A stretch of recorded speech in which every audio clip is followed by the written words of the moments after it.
Hi all welcome to my channel. ఈరోజైతే నేను నాటు రవ్వ చేస్తున్నాను. అదే గోధుమ రవ్వ, దాన్నే వీట్ రవ్వ అని కూడా అంటారు. ప్రిపరేషన్ ఎట్లనో చూడండి. కొంచెం ఆయిల్ వేసుకొని దాంట్లో కొంచెం శనగపప్పు, జీలకర్ర, ఆవాలు, కరివేపాకు, పచ్చిమిర్చి కూడా వేసుకొని మంచిగా వేయింపుకోవాలి. అవి మంచిగా వేగిన తర్వాత చిన్న చిన్నగా కట్ చేసుకున్న ఆనియన్స్ ఇంకా క్యారెట్స్ కూడా వేసుకోవాలి. క్యారెట్ ఆప్షనల్, మీకు తినేవాళ్ళు వేసుకోవచ్చు, లేకపోతే లేదు. ఇంకా టమాటా కూడా వేసుకుంటారు. నేనైతే టమాటా వేసుకోలేదు. మీకు నచ్చితే టమాటా కూడా యాడ్ చేసుకోవచ్చు.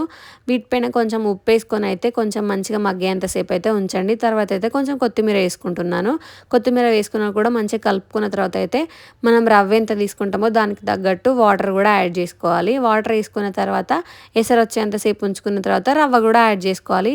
చాలా సింపుల్ రెసిపీ ఇది. మనం నార్మల్ ఉప్మా ఎట్లా చేసుకుంటామో ఇది కూడా అంతే. ఎవరైనా వెయిట్ లాస్కి ట్రై చేసే వాళ్ళు కూడా ఇది ట్రై చేయండి. దీనివల్ల కూడా కొంచెం వెయిట్ అయితే లాస్ అవుతారు. అంతే. Like, share and comment, subscribe to my channel. Do follow for more. Okay bye.